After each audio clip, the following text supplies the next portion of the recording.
Salut, ça va bien, j'espère. Moi, je vais super bien par la grâce de Dieu. Bienvenue dans ce nouvel épisode du Chant de Dieu. Dans cet épisode, on va faire les choses un peu différemment.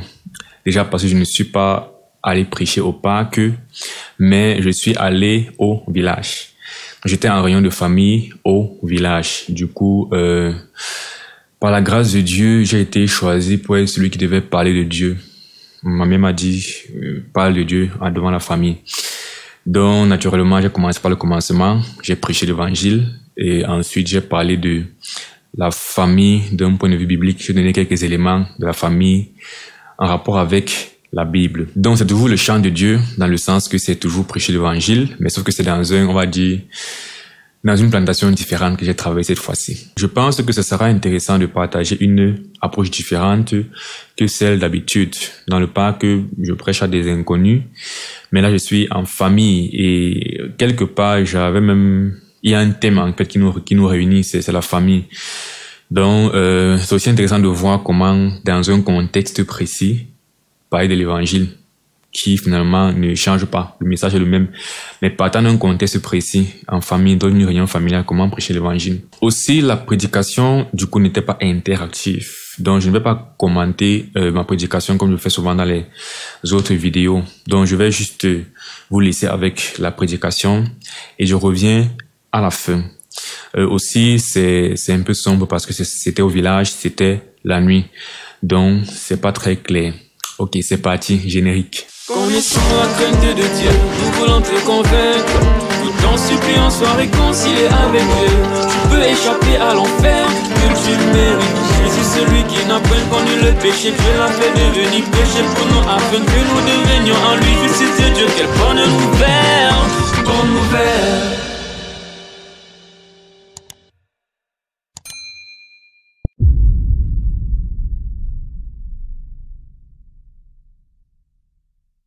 Pour qu'on puisse comprendre d'abord qu'est-ce que c'est que la famille. Qu'est-ce qu'une famille dans un contexte religieux. Que Yvan essaie un peu de nous entretenir un peu là-dessus. C'est Yvan, vous avez la parole. Merci. Tonton, je vais passer la parole. Bonsoir à tous. Voilà. C'est un honneur pour moi de prendre la parole ce soir pour nous entretenir sur qu'est-ce que la famille et qu'est-ce que Dieu pense de la famille. J'aimerais dire que je voudrais qu'on prenne le temps en fait pour méditer sur ce Dieu dont on parle souvent beaucoup. Parfois on dit en passant, par la grâce de Dieu on a réussi à être ici, par la grâce de Dieu on a réussi à accomplir ça. Je voudrais qu'on prenne vraiment le temps de s'arrêter, de se dire d'abord qui est ce Dieu dont on parle tout le temps, et ensuite sur le plan familial, qu'est-ce qu'il attend de nous. Ou bien qu'est-ce qu'il pense de ce qu'on appelle la famille? Qu'est-ce qu'il nous recommande de faire pour que ça se passe bien en famille? Mais avant de toucher spécifiquement la question de la famille, j'aimerais nous rappeler que Dieu ne vit pas pour nous servir. Nous vivons pour servir Dieu. Donc il ne s'agit pas en fait de faire nos plans et nos projets de vie et d'appeler Dieu pour qu'il vienne régler un souci. C'est-à-dire il ne s'agit pas de vivre et de dire « Ok, Dieu, viens dans ma famille, faire que ma famille se porte bien ». Il s'agit de dire « Dieu, tu m'as créé, je vais vivre pour te servir ». Et c'est dans cette lancée qui va nous bénir et nous faire avoir une bonne famille, une bonne éducation, un bon mariage, un bon travail, tout ça. Donc on doit commencer par regarder à Dieu en fait, parce que Dieu attend des choses de nous en réalité. Ce n'est pas nous qui attendons les choses de lui, c'est lui le créateur, nous le servons. La première chose, c'est de dire en fait qu'on va vraiment lire beaucoup de passages bibliques aujourd'hui, parce que c'est la vérité et c'est la vérité qui nous a franchis. Le psaume 127, verset 1 à 2 nous dit que si l'Éternel ne bâtit la maison, ceux qui la bâtissent travaillent en vain. Donc pour dire que, logiquement, si ce qu'on est en train de faire ici, en fait, Dieu n'est pas à la base, déjà dans la vie de chacun d'entre nous ici, tout ce qu'on va faire, ça sera vain. Ça, c'est ce que la parole de Dieu est en train de dire. Donc l'idée, c'est vraiment qu'on puisse nous arrêter et regarder à ce Dieu, en fait, sans qui tout ce qu'on fait est vain. Donc c'est dans notre intérêt, en fait, de mettre Dieu à la base de tout ce qu'on est en train de faire, et pas seulement en ce qui concerne la famille, dans tous les plans de notre vie. Et puis, on dit dans Acte 4, verset 11, que Jésus est la pierre rejetée par vous qui bâtissez et qui est devenue la principale de l'angle. Toujours une façon de dire que si j'ai bâti une quelconque œuvre sans mettre Jésus à la base, c'est comme si je bâtissais un bâtiment et j'enlevais le fondement, ça va s'écrouler, ça ne va pas subsister. Donc les gens qui ont rejeté Jésus-Christ là, en fait, c'est la pierre angulaire qu'ils ont rejetée et leur édifice ne va pas subsister. Et maintenant, ce Dieu se présente dans Ésaïe 45, verset 5 à 7. Il dit, je suis l'Éternel et il n'y a point d'autre Dieu. Or, moi, il n'y a point de Dieu. J'étais saint avant que tu me connusses. Je forme la lumière et je crée les ténèbres. Je donne la prospérité et je crée l'adversité. Moi, l'Éternel, je fais toutes ces choses. Donc, Dieu connaît chacun d'entre nous personnellement. Avant qu'on ne vienne au monde, il nous a saigné, il nous connaissait. Et on doit comprendre que c'est lui qui crée l'adversité et la prospérité. Donc, Dieu peut te créer le malheur dans ta vie comme le bonheur. Tout dépend de lui, en fait. Lui, il est maintenant question de se tourner vers ce Dieu. Le problème souvent qui se pose, c'est qu'on a ce Dieu qui nous a créés, mais on ne vit pas, en fait, par rapport à lui. C'est ce qui est en train de dire au départ. Parfois, on veut vivre et c'est quand on a un souci qu'on se rappelle que Dieu existe, en fait. C'est quand on a un souci au travail qu'on dit « Ah, ce Dieu-là, pourquoi il ne me bénit pas ?» Alors que est-ce que souvent tu le cherches d'abord pour commencer? La première chose, c'est qui est Dieu? Il a dit il est l'Éternel. Dans Ésaïe 45, verset 12, il dit « C'est moi qui ai fait la terre et qui sur elle ai créé l'homme. C'est moi, ce sont mes mains qui ont déployé les cieux et c'est moi qui ai disposé toute leur armée. » Mais comment l'homme répond à ce Dieu? Dans Psaume 14, 1 à 3, on dit « L'insensé dit en son cœur, il n'y a point de Dieu. » Rares sont ceux, surtout en Afrique, qui vont dire que Dieu n'existe pas. Très rare. Nous sommes très croyants ici en Afrique. Mais il ne s'agit pas de dire de la bouche que je crois en Dieu. Et c'est dans tes actes que tu crois en Dieu. Est-ce que quand tu te lèves, tu fais tes plans de vie sans réfléchir à ce que Dieu pense de ça? Ton métier n'honore pas Dieu. Ta relation n'honore pas Dieu. Tu es parti ici avec un homme, là-bas avec un homme. Un jour, tu as eu le mariage. Tu as dit gloire à Dieu. Alors que tu étais dans une vie qui n'honorait pas Dieu. Tu as eu des enfants. Tu as dit gloire à Dieu. Tu as eu un travail qui n'honore pas tout ça. Mais tu vas dire de la bouche que je crois en Dieu. Non. Le je crois en Dieu doit se manifester dans le fait que quand je vis, je cherche en fait à être dans ses voies d'abord. Donc le problème, c'est que Dieu dit en fait que beaucoup de personnes ne le cherchent pas. Et ce n'est pas seulement certains. La Bible dit aussi qu'il n'en est aucun qui fasse le bien. L'Éternel du haut des cieux regarde les fils de l'homme pour voir s'il y a quelqu'un qui soit intelligent, qui cherche Dieu. Tous sont égarés, tous sont pervertis. Il n'en est aucun qui fasse le bien, pas même un seul. Et c'est pour ça que nous mourrons. Nous mourrons parce que nous ne faisons pas ce que Dieu veut. Hébreux 9, verset 27 dit qu'il est réservé aux hommes de mourir une seule fois après comme le jugement. Parfois, on se plaint que le monde est difficile, au coronavirus, la maladie, la pauvreté, tout ça. Il faut qu'on comprenne que ce n'est pas comme ça que Dieu voulait que nous vivions. Maintenant, la façon dont on vit maintenant, ce n'est pas comme ça qu'on devait vivre au départ. On devait vivre au ciel, dans l'abondance, dans la joie et la paix. Le problème, c'est que l'homme a désobéi à Dieu. Il a fait ce que les hommes font tous les jours. C'est-à-dire qu'il a laissé ce que Dieu a demandé de faire. Il a voulu faire sa part. On appelle ça le péché. Conséquence, Dieu a chassé l'homme et nous sommes dans le monde ici aujourd'hui. C'est pour ça que la Bible dit qu'il est réservé aux hommes de mourir une seule fois. Après quoi vient le jugement. Donc, on comprenne que le but de la vie n'est pas de s'épanouir sur terre. Le but de la vie est de retourner à notre Dieu. C'est ça l'ultime but. Jésus a dit que c'est la main de gagner le monde s'il perd son âme. Ça sert à quoi en fait d'avoir une famille, d'avoir des entreprises qui fonctionnent et de vivre 80 ans sur terre et à la fin tu n'es pas avec Dieu? Ça ne sert à rien. Donc Jésus a dit non, il faut d'abord chercher à se reconnecter avec Dieu avant de regarder le reste là. Donc il est réservé à l'homme de mourir une seule fois après quand vient le jugement. Je vais dire des choses qui vont plaire à beaucoup de personnes et d'autres qui vont plaire à d'autres personnes. Mais c'est la vérité et c'est important. Dans Hébreux 6, verset 5 à 7, voilà ce que Dieu nous dit en fait. On dit l'Éternel vit que la méchanceté des hommes était grande sur la terre et que toutes les pensées de leur cœur se portaient chaque jour uniquement vers le mal. Jésus a dit dans Marc 7, 21 à 23 que car c'est du dédain, c'est du cœur des hommes que sortent les mauvaises pensées, les adultères, les impudicités, les meurtres, les vols, la cupidité, dont l'amour de l'argent, les méchancetés, la fraude, le dérèglement, le regard envieux, la calomnie, l'orgueil, la folie. Toutes ces choses mauvaises sortent du dédain et souillent l'homme. Donc notre problème, c'est que quand tu te plains que mon frère a fait ci, il a fait ça, en fait, Dieu voit que vous êtes tous pareils. Parce que ces choses sortent du cœur des hommes. Et la conséquence, c'est en train, c'est que quand Dieu est au ciel et il voit ses créatures vivre comme ça de manière pas bonne, c'est vrai qu'on fait le mal à notre prochain, mais on fait d'abord le mal à Dieu en réalité. Il faut qu'on comprenne ça, qu'il y a un Dieu qui est au ciel qu'on offense, qu'on se comporte mal avant de voir le frère qu'on offense. Donc on dit en fait que l'Éternel se repentit d'avoir fait l'homme sur la terre. Donc lorsqu'on vit et qu'on ne vit pas comme Dieu veut, il faut qu'on comprenne que ça fait mal au cœur de Dieu en réalité. On voit seulement notre prochain qui est devant nous, mais en fait ça fait mal à Dieu. Il se repentit d'avoir fait l'homme sur la terre et il fait afficher en son cœur. L'Éternel dit, j'exterminerai de la face de la terre l'homme que j'ai créé. Depuis l'homme jusqu'au bétail, aux reptiles, aux oiseaux du ciel, je me répands de les avoir faits. Donc Dieu, en fait, était désolé d'avoir fait l'homme sur la terre. Parce que l'homme s'est éloigné du bien. L'homme s'est éloigné de Dieu en réalité. Il faut qu'on comprenne que c'est ça notre plus grand problème. C'est que celui qui nous a créés, c'est comme un père qui accouche un enfant et l'enfant passe le temps à être comme un délinquant. Donc il donne souvent les mots de tête à son père. C'est pas une bonne chose. C'est comme ça que parfois on est mal quand on offense nos parents physiques. Il faut comprendre que c'est pire parce qu'on offense notre père spirituel qui est plus grand que nos parents physiques. Et c'est ça le problème de l'homme. Et c'est pour ça que l'homme meurt. Et c'est pour ça qu'à la fin du monde, l'homme sera jugé. Et Dieu dit ceci dans 1 Corinthiens 6, verset 9 à 10. Ne savez-vous pas que les injustes n'hériteront pas le royaume de Dieu? Ne vous y trompez pas, ni les impudiques, ni les idolâtres, ni les adultères, ni les efféminés, ni les infâmes, ni les cupides, ni les ivrognes, ni les outrageux, ni les ravisseurs n'hériteront le royaume des cieux. Et il y a certains péchés que Dieu passe le temps à rappeler tout le temps. Impudiques, les gens qui montrent le corps, les gens qui ont un langage sensuel, tout ça. Les cupides, ceux qui aiment trop l'argent. C'est un problème quand tu aimes trop l'argent et qu'on ne se mente pas. Parce que l'argent, c'est la racine de beaucoup de problèmes. Donc quand ton cœur est attaché à l'argent, ça va créer les problèmes dans ta vie à tous les coups. Les ivrognes, ceux qui boivent jusqu'à saouler, ça c'est un péché que Dieu revient beaucoup sur ça. Les idolâtres, ceux qui louent toute autre entité que le vrai Dieu, ça c'est le pire des péchés. Bref, comme pour dire que ne sois pas dans une vie où tu fais ces choses et tu penses que tu es OK avec Dieu. Et une fois de plus, c'est ce qu'on fait. On est dans ces choses que Dieu n'aime pas.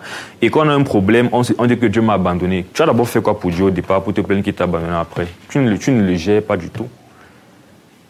Et donc, Dieu on dit ceci à la fin du monde, Apocalypse 21, verset 8.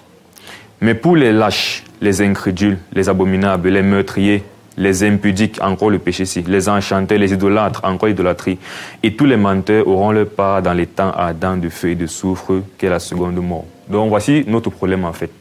On va tous mourir un jour. Le problème c'est qu'il y a ce qu'on appelle la seconde mort. Après la mort physique dans le monde ici, on va être jugé. Et si on n'est pas trouvé comme Dieu veut qu'on soit, on va mourir une seconde fois.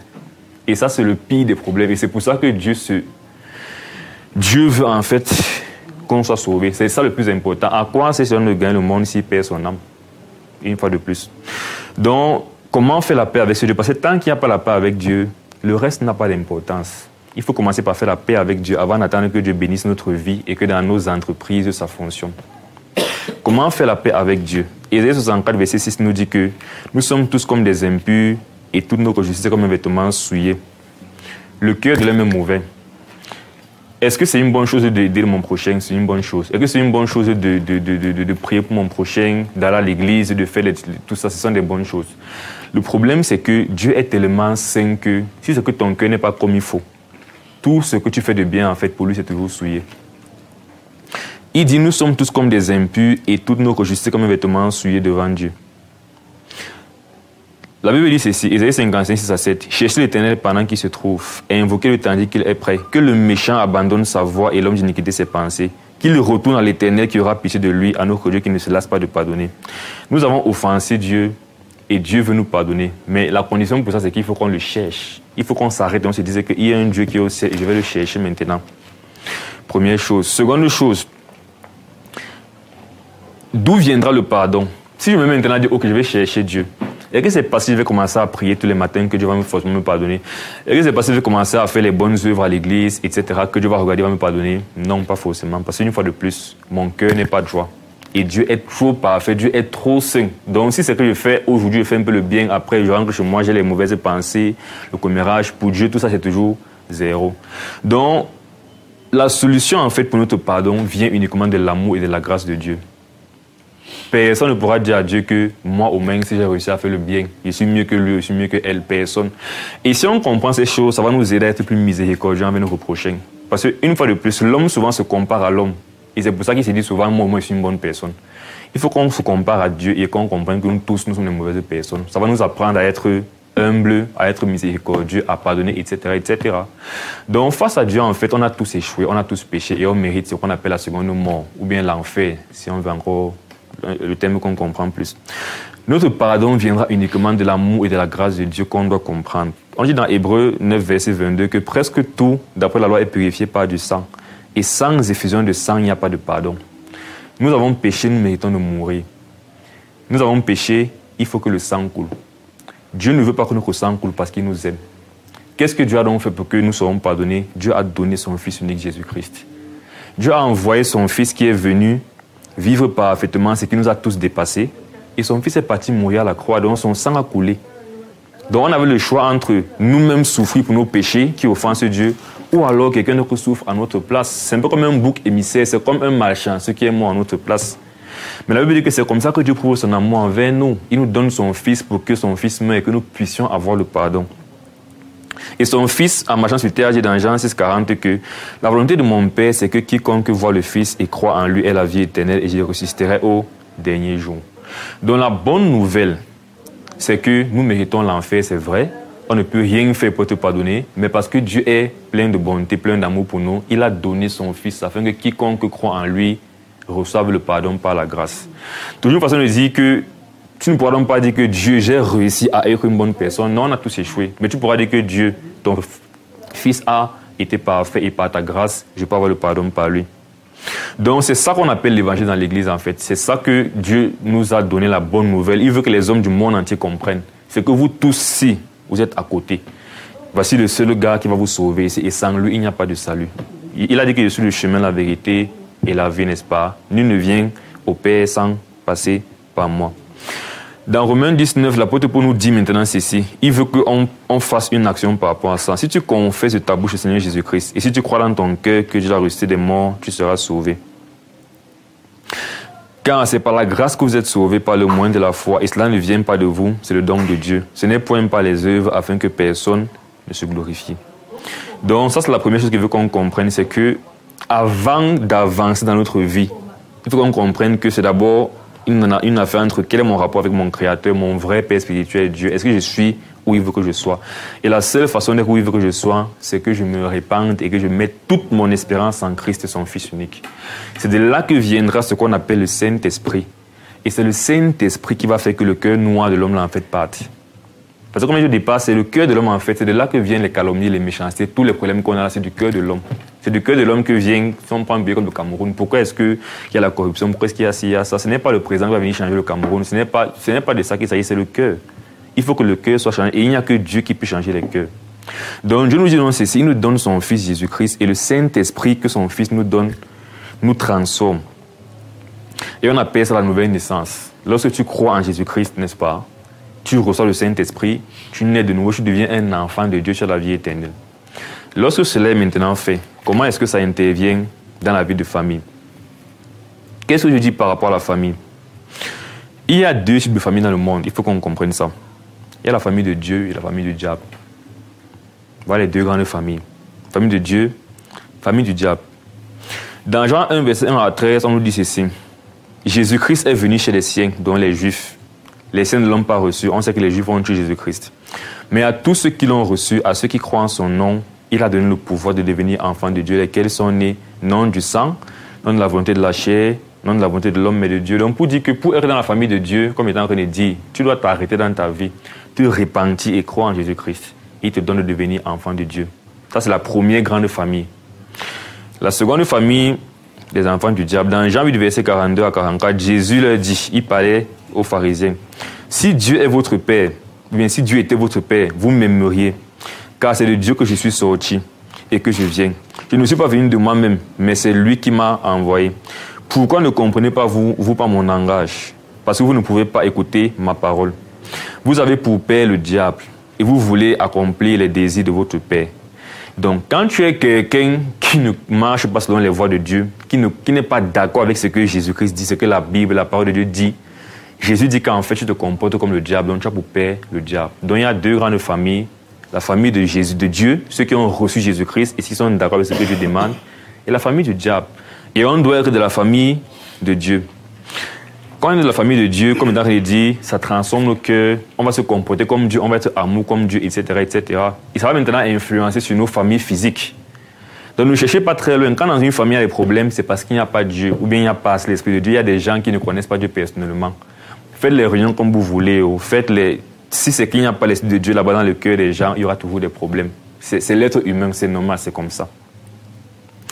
Donc, qu'est-ce que tu penses de la famille? Dans Matthieu 16, verset 21 à 23, On dit, dès lors, Jésus commença à faire connaître à ses disciples qu'il fallait qu'il allât à Jérusalem, qu'il souffrit beaucoup de la part des anciens, les principaux sacrificateurs et les scribes, qu'il fut mis à mort et qu'il ressuscita le troisième jour. Donc il expliquait qu'il voilà comment je vais vous sauver, je vais mourir et ressusciter. Pierre, l'ayant pris à part, se mit à le reprendre et dit, à Dieu ne plaît, Seigneur, cela n'arrivera pas. Mais Jésus se retournant dit à Pierre, arrière de moi Satan, tu mets en scandale, car tes pensées ne sont pas les pensées de Dieu, mais celles des hommes. Ça c'est pour finir avec le point que quand tu ne penses pas comme Dieu veut que tu penses, Jésus a appelé Pierre Satan ici. Donc tu es en train de faire comme un Satan. Si on te dit un jour que tu as l'esprit de Satan, ne le prends pas, mais c'est seulement pour dire que tu n'es pas en train de marcher dans les voies de Dieu et tu as besoin de quitter ces voies, prendre les voies de Dieu. Le vrai sens de la famille est spirituel. Pourquoi certaines personnes vont vous dire, par exemple, la mère m'a élevé, elle est comme une mère pour moi? C'est parce que la manière de se comporter avec toi, en fait, tu te rends compte que ce n'est pas le lien de sang finalement qui importe, c'est le comportement qui importe, c'est l'intérieur qui importe, c'est le cœur qui importe. Dans Matthieu 12, 46 à 50, on dit comme Jésus s'adressait encore à la foule, voici sa mère et ses frères, donc de sang, qui étaient dehors, cherchaient à lui parler. Donc Jésus est en train d'enseigner, et puis sa mère et ses frères de sang viennent pour lui parler. Quelqu'un lui dit, voici ta mère et tes frères sont dehors et ils cherchent à te parler. Mais Jésus répondit à celui qui le lui disait, qui est ma mère et qui sont mes frères? Puis étendant la main sur ses disciples, il dit, voici ma mère et mes frères. Car quiconque fait la volonté de mon Père qui est dans les cieux, celui-là est mon frère et ma soeur et ma mère. Donc aux yeux de Dieu, les liens de sang là, c'est important, non? Mais le plus important, c'est le lien d'esprit. Est-ce qu'on est dans un même esprit? Si on a deux esprits différents, on n'est pas frères et sœurs. Et ça se voit dans les familles, deux personnes qui se détestent tellement. Est-ce que les liens de sang ont encore l'importance à ce moment-là? Ça n'a plus d'importance. Si tu n'aimes pas quelqu'un dans ton cœur, même si c'est ton frère de sang, c'est ton jumeau, ça n'a pas d'importance dans vos rapports, puisque tu n'as dans le cœur, il n'y a rien. Donc Jésus est en train de dire que non, le plus important pour Dieu, c'est quand nous sommes unis dans le même esprit, et ça c'est l'esprit de Dieu. C'est au point où dans Matthieu 10, verset 35 à 37, Jésus a dit, je suis venu mettre la division entre l'homme et son père, entre la fille et sa mère, entre la belle-fille et sa belle-mère, et l'homme aura pour ennemi les gens de sa maison. Celui qui aime son père ou sa mère plus que moi n'est pas digne de moi, et celui qui aime son fils ou sa fille plus que moi n'est pas digne de moi. Donc si tu es dans la famille spirituelle de Dieu, tu sais qu'il faut faire comme ça, il faut se comporter comme ça. Si ton frère de sang dit que va dans le sens contraire, tu as maintenant le choix entre marcher comme Dieu veut et rester dans la famille de Dieu, ou marcher comme ton frère de sang veut. Et si tu dis que c'est que tu veux marcher comme ça, tu n'es pas digne de lui. Pour dire à quel point pour Dieu le plus important, c'est pour ça qu'il a dit que le plus important c'est d'abord d'être connecté à Dieu. Si nous tous ici, personnellement, on marche avec Dieu, comment se mettre ensemble, on va s'entendre. Mais si 5 personnes ici sont avec Dieu, 10 ne sont pas avec Dieu, on ne va pas s'entendre. Ce n'est pas le même esprit. Est-ce qu'on est parfait en Jésus-Christ? Est-ce que si c'est que nous tous sommes dans l'esprit de Dieu, on sera parfait? Non, on aura des difficultés. Mais la bonne chose, quand on a l'esprit de Dieu, c'est qu'on a le potentiel pour gérer les problèmes. Parce que rien ne dit que quand tu es enfant de Dieu, quand tu connais Dieu, tu es parfait. Mais quand tu es enfant de Dieu, tu connais Dieu, tu as un cœur qui peut en fait gérer les situations et chercher les solutions quand un problème se pose. Parce qu'il y a une sorte de complémentarité. Dans Galates 5, verset 22, on dit le fruit de l'esprit. C'est ce qu'on reçoit quand on croit en Jésus-Christ, c'est l'Esprit de Dieu en fait. Et l'Esprit de Dieu en fait va produire en nous des choses. On dit le fruit de l'Esprit, c'est l'amour, c'est la joie, c'est la paix, c'est la patience, c'est la bonté, la bénignité, la fidélité, la douceur, la tempérance. Je vais seulement prendre l'amour, parce que c'est beaucoup. Parce que l'amour c'est le plus important. Dans 1 Jean 4, 7 à 9, on dit bien aimés, aimons-nous les uns les autres, car l'amour est de Dieu. En dehors de Dieu, il n'y a pas d'amour. C'est pour ça que j'ai commencé par Dieu au départ. Si tu n'es pas connecté avec Dieu, tu seras au trop un homme qui est moral. Donc quelqu'un qui sait que bon, voler c'est mal, mentir c'est mal. Mais tu n'as pas le vrai amour dans ton cœur. C'est pour ça que ce que tu vas faire, c'est que quand tu pourras supporter quelque chose, tu vas faire comme si tu as pardonné, mais tu auras toute ta limite que ici je ne pardonne plus. Or, l'amour de Dieu, c'est sans limite. L'amour de Dieu peut pardonner tout. En fait, dans 1 Corinthiens 13, je n'ai pas ça ici, mais dans 1 Corinthiens 13, quand on définit l'amour, non, j'ai ça ici. On dit la charité est patiente, elle est pleine de bonté, elle n'est point envieuse. La charité ne se vante point, elle ne s'enfle point d'orgueil, elle ne fait rien de malhonnête, elle ne cherche point son intérêt, elle ne s'irrite point, elle ne soupçonne point le mal. Donc l'amour, c'est que si il y a une situation qui se pose, là, quand il y a vraiment l'amour dans mon cœur, je vais d'abord assumer que mon frère en fait a raison et qu'il n'a pas tort. D'abord, c'est ça en fait l'amour. Mais souvent, quand on n'a pas l'amour et qu'il y a un problème, on va souvent assumer que mon frère a tort. Il va devoir prouver qu'il n'a pas tort. On dit que quand tu as l'amour, non, ça ne soupçonne pas le mal. Donc, si je n'ai pas de raison de penser que tel m'a fait le mal, je ne veux pas penser. Et ça, ce sont les fruits que l'Esprit met dans le cœur de ceux qui ont cru, de ceux qui ont Jésus-Christ. Elle ne se soigne point le mal, elle ne se réjouit point dans l'injustice, elle se réjouit dans la vérité, elle excuse tout. Donc les gens qui disent souvent que ici je ne peux plus pardonner là, c'est la preuve que tu n'as pas l'amour de Dieu. Tu as peut-être l'amour des hommes, mais tu n'as pas l'amour de Dieu. L'amour de Dieu pardonne tout. Elle excuse tout. Elle croit tout, elle espère tout, elle supporte tout. Il n'y a pas de que je ne peux pas supporter le genre-ci. Une fois de plus, c'est que tu n'as pas l'amour de Dieu. Donc comprenons que c'est pour ça qu'elle a commencé par dire qu'il faut d'abord qu'on soit connecté personnellement avec Dieu. 1 Jean 3,15 dit que quiconque est son frère est un meurtrier. Tu ne peux pas me dire que tu es enfant de Dieu, mais tu as l'amour quand tu as dans la famille une personne que tu as dit qu'ici, il n'y a plus rien à faire, même si on me dit quoi. Bon, pour Dieu, tu es un meurtrier. On te voit là, peut-être on fait la réunion, tu cotises beaucoup en famille, mais pour Dieu, tu es un meurtrier. Dans ton cœur, il y a encore la haine. Mais l'amour que tu donnes, en fait, enlève ça. 1 Timothée 5, verset 4. Si une veuve a des enfants ou des petits-enfants, qu'ils apprennent avant tout à exercer la piété envers leur propre famille. Dieu ne se limite pas seulement à ce qui est spirituel. Cet amour-là, puisque c'est un amour qui est parfait, va se voir dans les rapports. Parce qu'il dit, si une veuve a des petits-enfants, qu'ils apprennent, ces enfants-là, dans l'église, à exercer la piété envers leur propre famille et à rendre à leurs parents ce qu'ils ont reçu d'eux, car cela est agréable à Dieu. Tu peux apprendre l'amour à ton enfant et il grandit.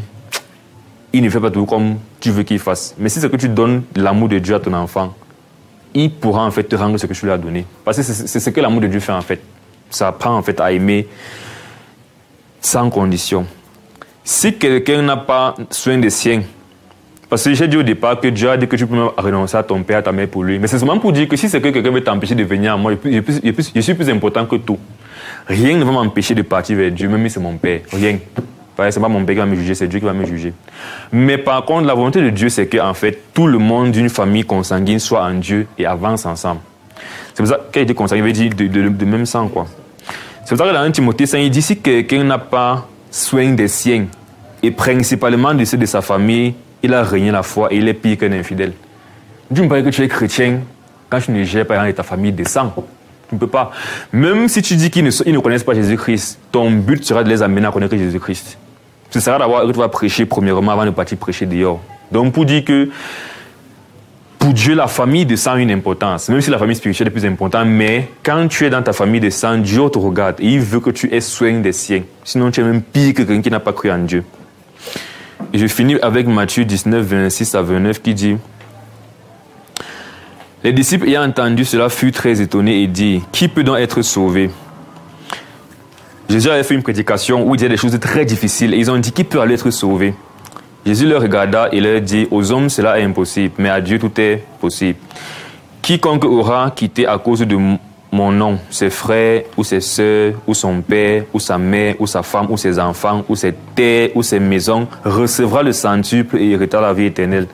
Pour dire que les rapports entre les hommes, c'est vraiment difficile. Quand on dit pardonner tout là, ça semble difficile, ça semble impossible. Comme on dit vraiment chacun tout ça limite qu'ici, je ne peux plus pardonner. C'est impossible aux hommes, mais c'est possible à Dieu. Et ça devient possible par le Saint-Esprit. D'où je reviens encore au message initial. Si quelqu'un sait qu'il n'a pas l'Esprit de Dieu maintenant, si qu'il n'a pas le Saint-Esprit et que dans sa vie, il est comme ça par rapport à Dieu, qu'il commence d'abord, même pas pour dire qu'il veut seulement que la famille, que la réunion avance, mais qu'il commence d'abord par se réconcilier avec Dieu parce qu'à la fin du monde, il sera jugé. Okay? S'il n'a pas Christ, c'est l'enfer. 1. 2. Si tu as Christ en toi, tu auras cet amour-là, en fait, qui est impossible, cet amour surnaturel que Dieu donne, qui est impossible, qui pourra t'aider, en fait, à gérer les situations avec tes frères, etc., etc. Et Jésus promet que si c'est que tu renonces à tout pour lui, tu reçois d'abord dans le siècle présent les bénédictions et la vie éternelle dans le siècle à venir. En bon entendeur, salut. Donc, je vais quand même prier, non, avant de clôturer le partage, pour que le Seigneur fasse qu'on digère le partage ici. Et je vais partager les petits tracts ici qui clouent encore vraiment ce message qu'on a compris, pour que chacun rentre encore chez lui personnellement, lire ça seul à seul avec son Dieu dans sa chambre. Là, on va prier pour clôturer le partage. Ok, je vais élever la voix. Suivant, comme ça on va lancer les coups d'œil dans le tout. Après, suivant, c'est pas la prière. Prions. Éternel Dieu Père, 3 fois Saint, nous te sommes reconnaissants une fois de plus pour l'occasion que tu as donnée à chacun ici présent d'être là ce soir. Tu as voulu qu'ils soient là, qu'ils comprennent non seulement ce message, mais aussi qu'ils participent à la suite de ce qui va se faire ce soir. Nous te rendons grâce pour cela. Je te supplie, Père éternel, d'utiliser les paroles qui étaient dites ce soir afin de toucher le cœur de chaque personne. Tu connais où chacun se situe avec toi. Tu connais, Seigneur, ceux qui ne te connaissent pas et ceux qui te connaissent. Je te prie afin que tu puisses te révéler à ceux qui ne te connaissent pas encore. Tu puisses donner ton esprit vraiment à ceux qui vont vraiment se repentir et te chercher sincèrement, afin qu'ils soient déjà sauvés personnellement, mais aussi afin que nous soyons vraiment une famille unie dans ton esprit. Nous te prions au nom de Jésus Christ, notre Seigneur et Sauveur. Amen. Voilà, j'espère que tu as tiré de là quelques éléments de prédication dans un contexte de famille qui pourront t'aider si par la grâce de Dieu, tu es aussi appelé un jour à prêcher dans ta famille. Voilà, une fois de plus, ces vidéos, c'est vraiment pour nous encourager à davantage prêcher l'évangile. Et je dirais que pour prêcher l'évangile, il faut juste prêcher l'évangile. C'est pour ça que je veux justement encourager à sortir, commencer à parler de Jésus-Christ en réalité. Pour prêcher, il faut prêcher sans foi. Gens qu'on devient forgeron. Et j'ai remarqué dans la Bible que les gens qui étaient utilisés de manière particulière par le Seigneur pour aller annoncer un message sont des gens qui étaient déjà en train de travailler, en train de prêcher. Par exemple, l'apôtre Pierre, lorsque Dieu lui demande de partir prêcher l'évangile à Corneille de manière particulière, c'est parce que déjà il était en train de prêcher, il était déjà en train de travailler. On dit qu'il était descendu à Joppé pour visiter les frères à qui il avait déjà eu à prêcher l'évangile. Donc pendant qu'il est en train de travailler, le Seigneur l'appelle à une tâche spécifique. Pourquoi est-ce que Philippe a prêché à l'eunuque éthiopien? Parce que Philippe était déjà en train de travailler. Il était descendu à Samarie, prêcher à la ville. Et c'est en quittant de là que le Seigneur l'appelle pour aller prêcher spécifiquement à l'eunuque éthiopien. Donc en prêchant, tu vas prêcher. Si le Seigneur te voit en train de prêcher, il va t'appeler à prêcher davantage. Donc commence. Du moment où tu as compris l'évangile, tu as reçu, tu crois que tu es sauvé, donc tu as compris ce qui sauve. Du peu que tu as commencé à partager ça avec ton frère à la maison, ta soeur, ensuite ton père, ensuite ta mère, ensuite ton ami au quartier, ensuite les inconnus. Et quand le Seigneur te verra faire ça, il t'appellera pour faire de plus grandes choses. Et plus tu seras en train de faire, plus il y aura de grandes choses à faire. Donc, soyons encouragés dans ce sens-là. J'espère que, voilà, que cette vidéo aura un effet dans ta vie de prédication de l'évangile. Aussi, je rappelle mon album Le Dieu de mon salut, les liens sont dans la description. Va l'écouter, je te prie, va le télécharger et le partager. On se retrouve dans une prochaine vidéo de la série Le Chant de Dieu. D'ici là, porte-toi bien, que Dieu te bénisse. Ciao. Me soutienne, mais Dieu ait pitié de moi dans ta bonté, car tu es miséricorde, le Dieu qui